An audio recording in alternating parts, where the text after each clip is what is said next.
Hai teman-teman semua.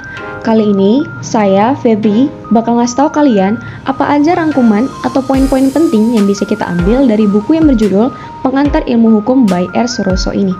Simak ya. Kalau dari segi ilmu hukumnya nih, Cross mendefinisikan bahwa ilmu hukum adalah segala pengetahuan hukum yang mempelajari hukum dalam segala bentuk dan manifestasinya. Dan untuk sejarah pengantar ilmu hukum sendiri, itu ternyata berasal dari terjemahan bahasa Belanda teman-teman, seperti yang bisa teman-teman lihat pada layar teman-teman sekarang. Dan fakta menarik lainnya, ternyata istilah pengantar ilmu hukum ini dipergunakan untuk pertama kalinya di perguruan tinggi atau Universitas Gadjah Mada.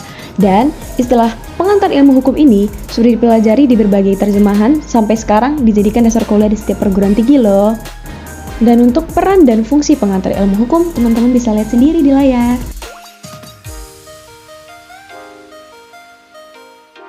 Nah, jika ditinjau dari segi ilmu sosial, kedudukan PIH ini adalah sebagai mata pelajaran yang merupakan pelajaran pengantar ke arah ilmu hukum. Ilmu hukum termasuk ilmu sosial yang objek penyelidikannya adalah tingkah laku manusia dan masyarakat dalam berbagai bentuk. Jika ditinjau dari segi disiplin hukum, kedudukan PIH terbagi menjadi dua, yaitu filsafat hukum dan politik hukum. Kalau filsafat hukum, artinya ilmu yang mempelajari pertanyaan mendasar dari hukum atau hakikat hukum.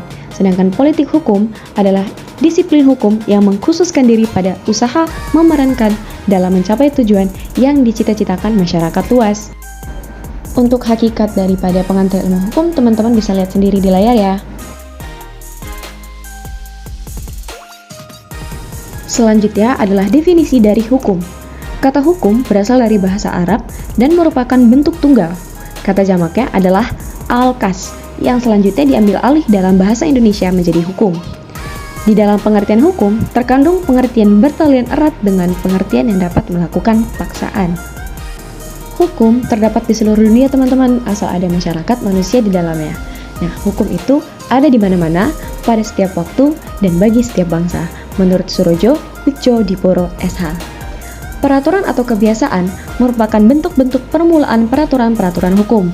Anggapan kuno mulai ditinggalkan, dan anggapan modern mulai diterima oleh umum, terutama karena hasil penyelidikan oleh para ahli antropologi budaya telah mempengaruhi ilmu hukum modern. Tapi, bagi manusia, kaidah-kaidah hukum itu bukanlah satu-satunya peraturan.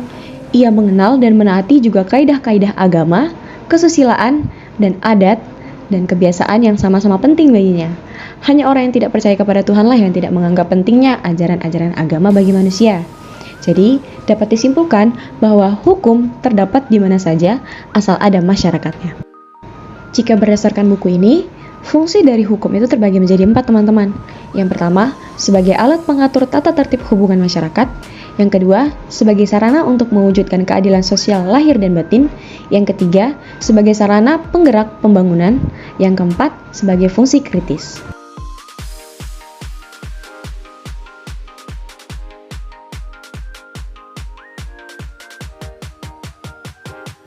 Untuk tujuan hukum sendiri, ada yang beranggapan bahwa tujuan hukum itu adalah kedamaian, keadilan, kefaedahan, kepastian hukum, dan sebagainya. Dan semuanya ini menunjukkan bahwa hukum itu merupakan gejala masyarakat. Dalam buku ini mengatakan bahwa peraturan hukum mengatur secara langsung wujud tindakan orang atau perbuatan lahir atau nyata. Kehendak yang belum diwujudkan dalam tindakan tidak terkena hukum. Contohnya, baru berkehendak mencuri tapi belum dilakukan tindakannya, berarti dia tidak terkena hukum karena belum ada pencurian. Apabila wujud tindakan telah diatur oleh hukum, maka diperhatikan juga sepenuhnya kehendak yang semula ada dan yang mendorong melakukan tindakan yang bersangkutan. Contohnya, pasal 1321 KUH Perdata yang mengatakan pemufakatan adalah tidak sah apabila dicapai karena paksaan atau penipuan. Aliran-aliran dalam praktik hukum terbagi menjadi 3. Yang pertama adalah aliran legisme. Aliran ini berpendapat bahwa satu-satunya sumber hukum adalah undang-undang. Yang kedua, bahwa di luar undang-undang tidak ada hukum. Yang kedua, ada aliran Frey ini teman-teman. Aliran ini bertolak belakang dengan aliran legisme tadi. Aliran Frey merupakan aliran bebas yang hukumnya tidak dibuat oleh badan legislatif dan menyatakan bahwa hukum terdapat di luar undang-undang. Berbeda dengan aliran legisme di mana hukum terikat sekali pada undang-undang, maka hakim dalam Vrije bebas menentukan atau menciptakan hukum dengan melaksanakan undang-undang atau tidak. Yang ketiga adalah aliran rechtsfinding atau penemuan hukum. Menurut aliran ini, terdapat beberapa perubahan pada pandangan terhadap hukum nih teman-teman. Yang pertama, hukum itu harus berdasarkan asas keadilan masyarakat yang terus berkembang. Yang kedua, ternyata pembuat undang-undang tidak dapat mengikuti kecepatan gerak masyarakat atau proses perkembangan sosial, sehingga penyusunan undang-undang selalu ketinggalan. Yang ketiga, undang-undang tidak dapat menyelesaikan tiap masalah yang timbul. Undang-undang tidak dapat terinci atau mendetail, melainkan hanya memberi pedoman umum saja. Yang keempat, undang-undang tidak dapat sempurna, kadang-kadang dipergunakan istilah-istilah yang kabur dan hakim harus memberikan makna yang lebih jauh dengan cara memberi penafsiran. Yang kelima, undang-undang tidak dapat lengkap dan tidak dapat mencakup. Terbentuknya hukum itu dimulai dari kebiasaan yang mudah dirasakan sebagai kewajiban untuk bersikap tindak yang demikian, dan kemudian mendapat sanksi apabila tidak melaksanakan apa yang telah ditentukan oleh kebiasaan tersebut. Dalam kaidah hukum, ini dinamakan hukum kebiasaan, yang akhirnya merupakan hukum bagi masyarakat bila kebiasaan tersebut menjadi tradisi yang turun-temurun dan akhirnya menjadi adat. Bila dalam adat ini dijatuhkan sanksi apabila dilanggar, maka lahirlah hukum adat. Dengan versi yang lebih khas, hukum di Indonesia tumbuh dari kebiasaan dalam masyarakat yang dikenal dengan sebagai hukum adat. Namun, hukum ini terbatas pada hukum perdata, khususnya bagi golongan warga negara asli atau bumi putra. Selanjutnya adalah penafsiran hukum. Penafsiran atau interpretasi peraturan UU ialah mencari dan menetapkan pengertian atas dalil-dalil yang tercantum dalam UU sesuai yang dikehendaki serta yang dimaksud oleh pembuat UU. Ada berbagai macam-macam dari metode penafsiran ya teman-teman. Yang pertama yaitu penafsiran gramatikal atau tata bahasa. Penafsiran gramatikal atau taal kuning adalah penafsiran menurut tata bahasa atau kata-kata. Yang kedua adalah penafsiran historis. Penafsiran cara ini adalah meneliti sejarah daripada undang-undang yang bersangkutan. Yang ketiga adalah penafsiran sistematis. Penafsiran yang menghubungkan pasal yang satu dengan pasal-pasal yang lain dalam suatu perundang-undangan yang bersangkutan atau pada perundang-undangan hukum lainnya, atau membaca penjelasan suatu perundang-undangan sehingga kita mengerti apa yang dimaksud. Yang keempat adalah penafsiran sosiologis, penafsiran yang disesuaikan dengan keadaan masyarakat. Yang kelima, penafsiran otentik. Penafsiran ini dilakukan oleh pembuat UU itu sendiri atau oleh instansi yang ditentukan oleh peraturan perundang-undangan dan tidak boleh oleh siapapun dan pihak manapun. Yang keenam adalah penafsiran perbandingan. Penafsiran dengan membandingkan antara hukum lama dengan hukum positif yang berlaku saat ini, antara hukum nasional dengan hukum asing dan hukum kolonial. Selanjutnya adalah penghalusan hukum. Penghalusan hukum ialah merupakan memperlakukan hukum sedemikian rupa atau secara halus sehingga seolah-olah tidak ada pihak yang disalahkan. Penghalusan hukum bermaksud mengisi kekosongan dalam sistem undang-undang.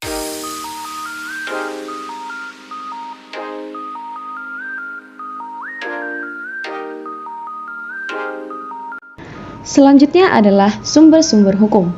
Sumber hukum adalah segala sesuatu yang menimbulkan aturan-aturan yang mengikat dan memaksa, sehingga apabila aturan-aturan itu dilanggar akan menimbulkan sanksi yang tegas dan nyata bagi pelanggarnya.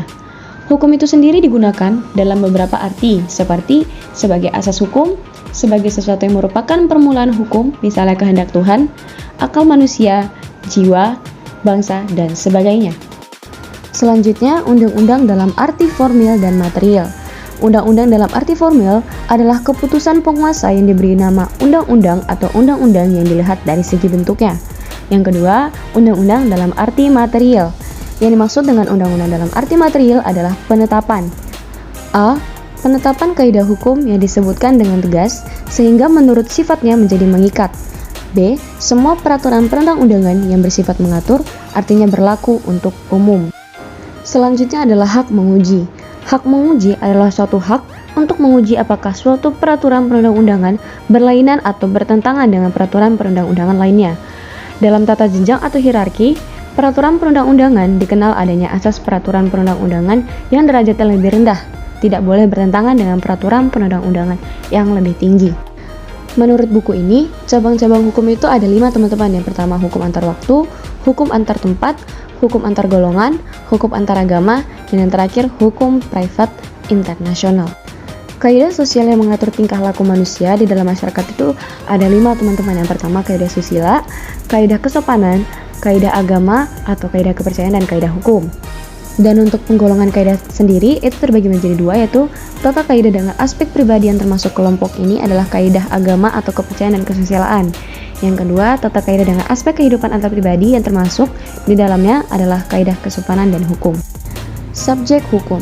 Subjek hukum itu adalah sesuatu yang menurut hukum berhak atau berwenang untuk melakukan perbuatan hukum atau siapa yang mempunyai hak dan cakap untuk bertindak dalam hukum. Ada bermacam-macam peristiwa hukum. Yang pertama, peristiwa menurut hukum dan peristiwa melanggar hukum. Contohnya adalah kelahiran, kematian, pendudukan tanah, dan pencemaran laut. Yang kedua, peristiwa hukum tunggal dan peristiwa hukum majemuk. Peristiwa hukum tunggal terdiri dari satu peristiwa saja.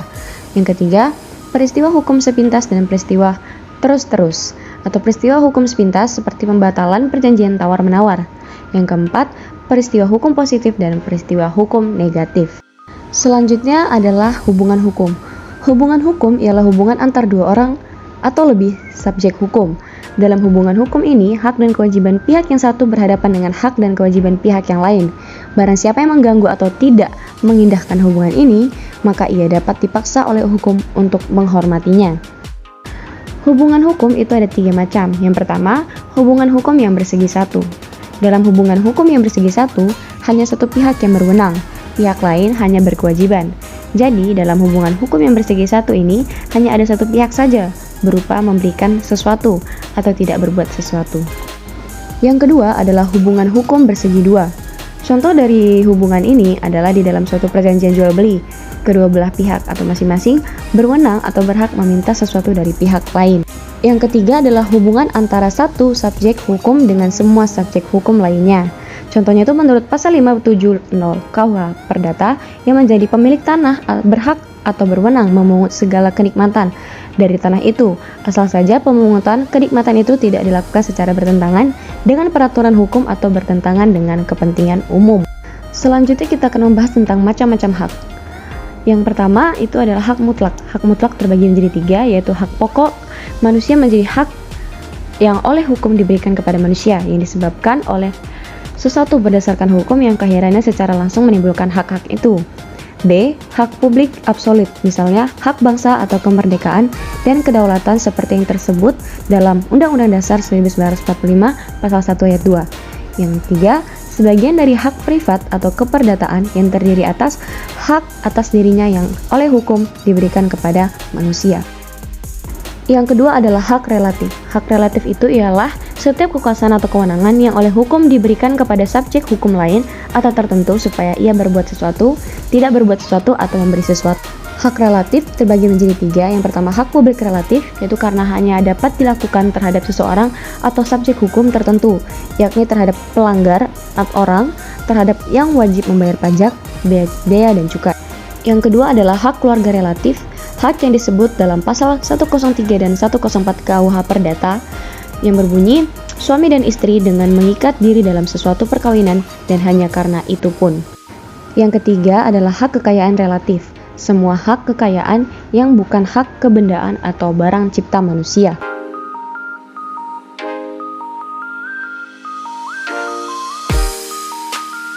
Selanjutnya kita akan membahas tentang perbuatan hukum. Perbuatan hukum adalah setiap perbuatan manusia yang dilakukan dengan sengaja untuk menimbulkan hak dan kewajiban. Perbuatan hukum atau tindakan hukum baru terjadi apabila ada pernyataan kehendak. Yang pertama, adanya kehendak orang itu untuk bertindak, menerbitkan atau menimbulkan akibat yang diatur oleh hukum. Yang kedua, pernyataan kehendak pada asasnya tidak terikat pada bentuk-bentuk tertentu dan tidak ada pengecualiannya, sebab dapat terjadi.